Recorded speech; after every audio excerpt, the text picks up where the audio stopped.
la naturalidad de dejarte ir una vez que te liberas de esto, como ustedes a la décima, o sea que ya empieza a ser mecánico, es cuando la magia sucede. As you're watching it, is this how Iñárritu is examining himself as an artist? Is he struggling with, becoming a successful director, which he is? He's undoubtedly one of the best directors in the world, and this movie just solidifies that to me.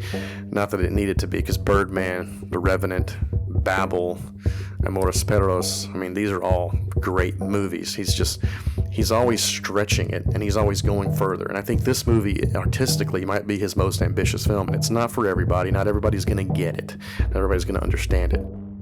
And I like the way the movie begins and ends in the same way that Birdman did. If you've seen Birdman, you know that there's a comet falling, right? Falling from the sky. And this is a representation of Reagan's career, right? He's on the tail end of his career. His comet, his star, because he's a superstar, right? He's a movie star. His comet, his star is falling. See, it's a metaphor for his career.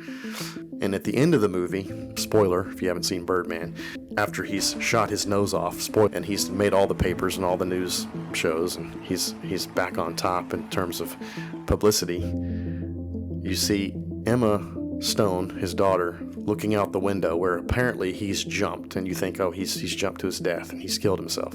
But instead of looking down, she's looking up, and she keeps looking up until she smiles. I think that it means that the comet is going back up. In that movie, it was kind of the same thing, right? Where Reagan was a movie star, but he wanted to go to Broadway and make a play. And so he's not in his normal element. And so he has all these voices, critics saying, what are you doing? Why are you making a play? Some people saying, you've already made it. You don't need to prove anything to anybody. Then other voices saying, you don't belong here. This is not your world. Go back to Hollywood. It has a lot of the same kind of themes of a man examining himself, examining where he fits into the world. I recommend it. If you're into this kind of stuff, if you're into this kind of artistic, surrealistic kind of stuff, if you're a fan of Fellini, if you're a fan of Cronenberg, if you're a fan of Buñuel and some of the other artists like that always have some kind of a hidden thing going on, right? A lot of metaphor. What I loved about this, though, is that it wasn't all just a bunch of metaphor. It all had a purpose. It was all part of this man's life that he had lived, he had seen, and things that he was overhearing while he was in this comatose state at the end of the movie.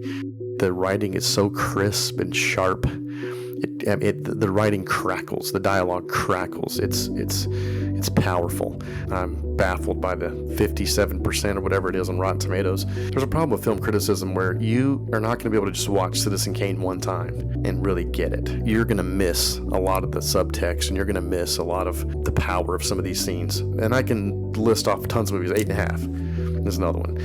You're not going to watch it one time. You need to watch it again and again. And I knew when I watched this movie, I'm going to have to watch this again.